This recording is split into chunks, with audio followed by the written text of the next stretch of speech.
How's it going, people? Rolly42 here. I would like to welcome you to this new series I like to call Metal Gear Solid 5 Tactical S-Rank. This is basically a follow-up to last year's run I made on Ground Zeroes. I'm going to be doing my best to achieve an S-Rank on every single mission, and I'm going to be doing it mostly with the vanilla equipment.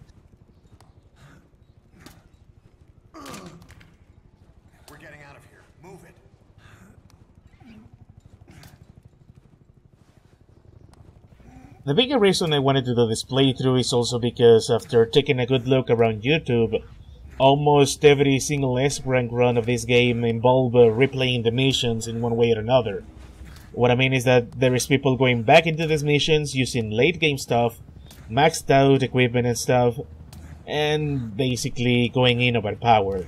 What I want to provide here is for a way for people who just started the game to see that they can achieve the S-Rank without having to do any crazy tactics or without having to use any of the overpowered equipment. Basically, I want to achieve the S-Rank with the thing that the game provides me at the time I do those missions. And of course, because this is more about showcasing the gameplay, I want to make an effort to keep the commentary to a minimum. It is going to be a bit different here because I want to use the prologue to do basically an introduction to what I want to do.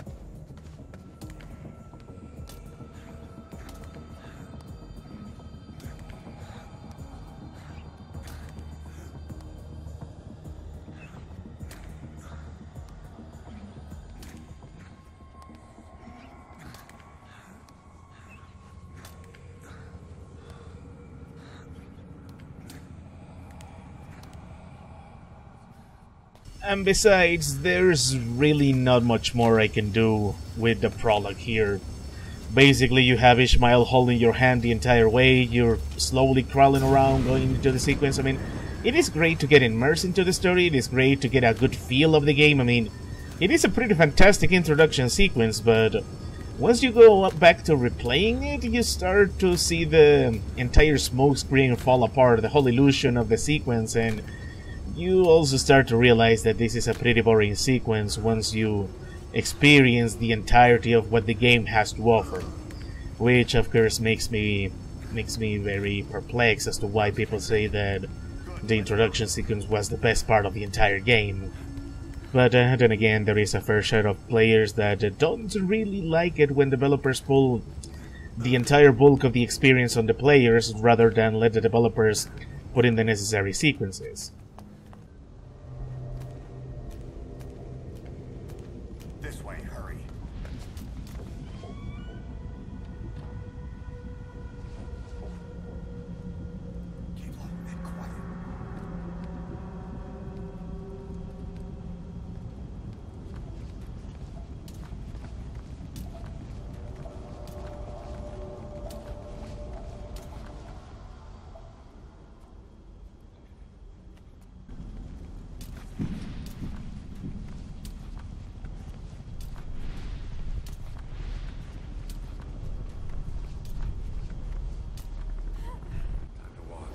As you guys may have noticed, there really isn't much to do in this prologue. Just push forward, get cutscene, push forward, get cutscene.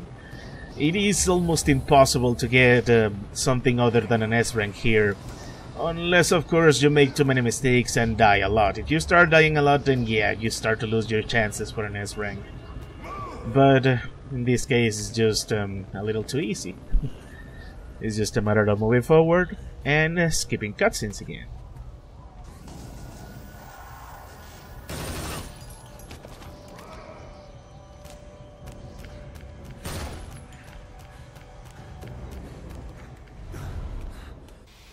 Since we got a couple more sequences to go by before this mission is over, I might as well comment.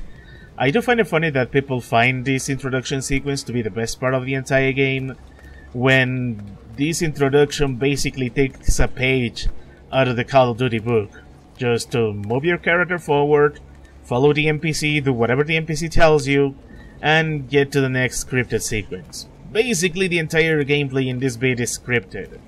There's no way to break sequences, you have to do what the NPCs told you, all else you're just, you're gonna die.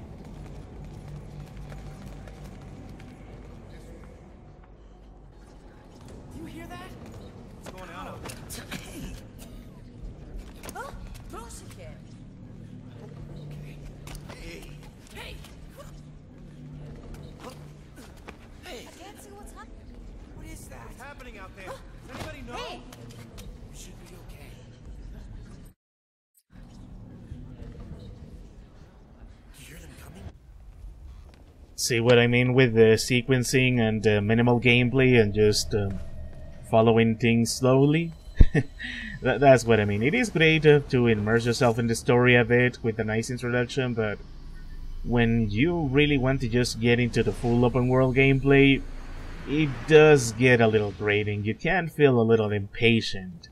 It is a shame that there is no true way to skip introduction sequences like this in open world games, but since this is YouTube, I'm going to go ahead and skip a little. I'm not going to cut footage, but I'm going to do a little bit of fast forwarding just for you guys.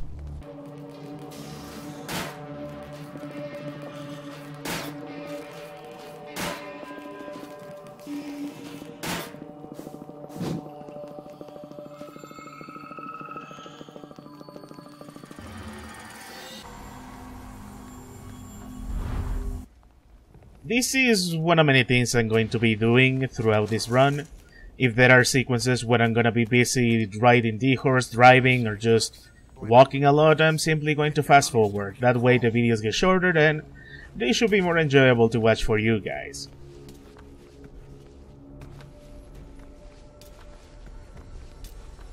If you move, we're done for. Play dead.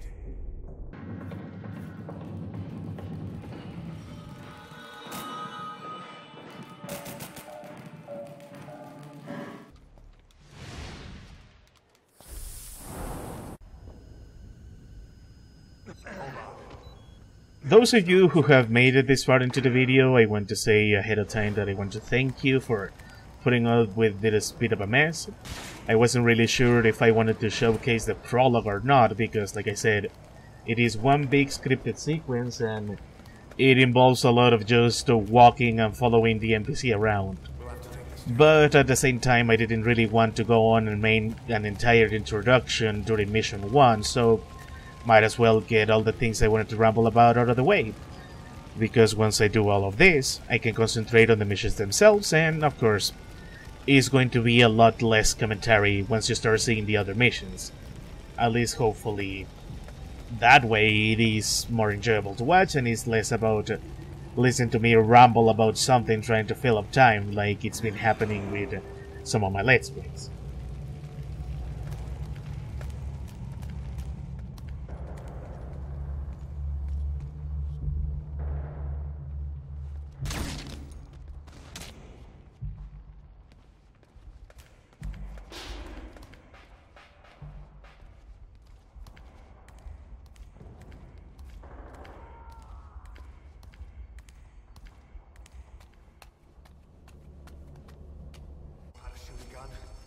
Hold down the aim button to aim, then press the attack button to fire.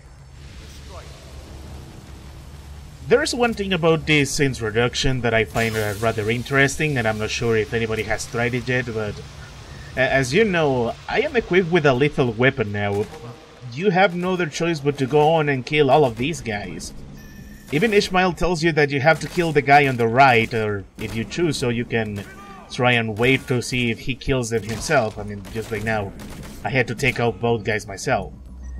But I always wondered if there was truly a way to do this entire mission without killing anybody, or if it is just a matter of killing everyone because there's no other way to escape, especially with the sequence that is coming up. I'm gonna grab the freaking light machine gun while I'm at it. The SMG, my bad.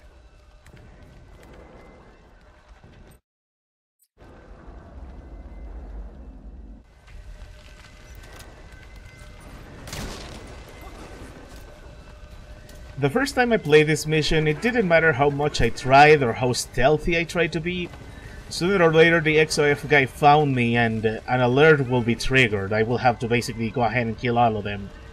And it was later, after looking at the side objectives of this mission, that I realized that the only way to truly do this without triggering reflex mode was to A, be a stealth expert and don't do a single thing about reflex, or just go ahead and deactivate reflex mode in the options menu. Obviously, for the sake of this video, I deactivated it, and because I'm also a little bit rusty at playing this. I played it a lot on the Xbox 360, but it's been a long time since I did that, so bear with me a little bit. I'm trying to just find out where the other guys are, which is not going to lead to anything. See? And there's the alert.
To be honest, there's really not much else for me to say other than this chase sequence is freaking awesome.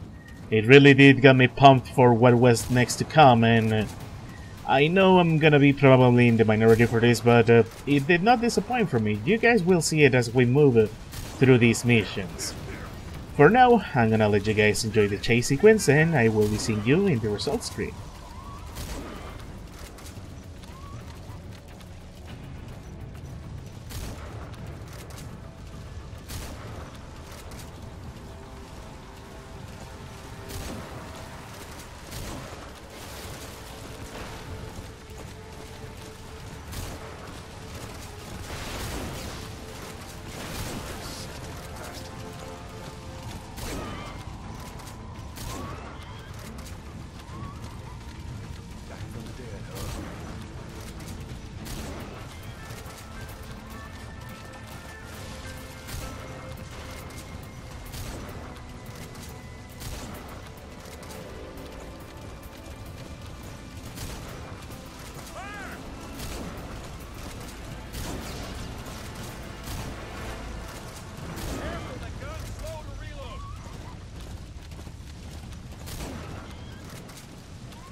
Shook him off.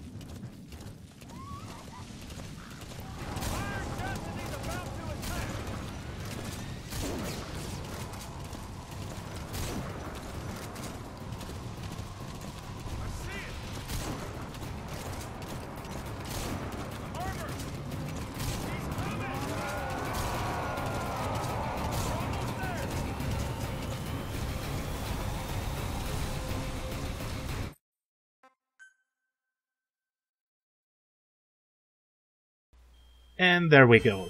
That was the prologue with an S rank, as I said, very easy to make. You guys got my word that the following videos are going to be much better than this, so I want to thank you very much for watching, and I guess I'll be seeing you all in the next one.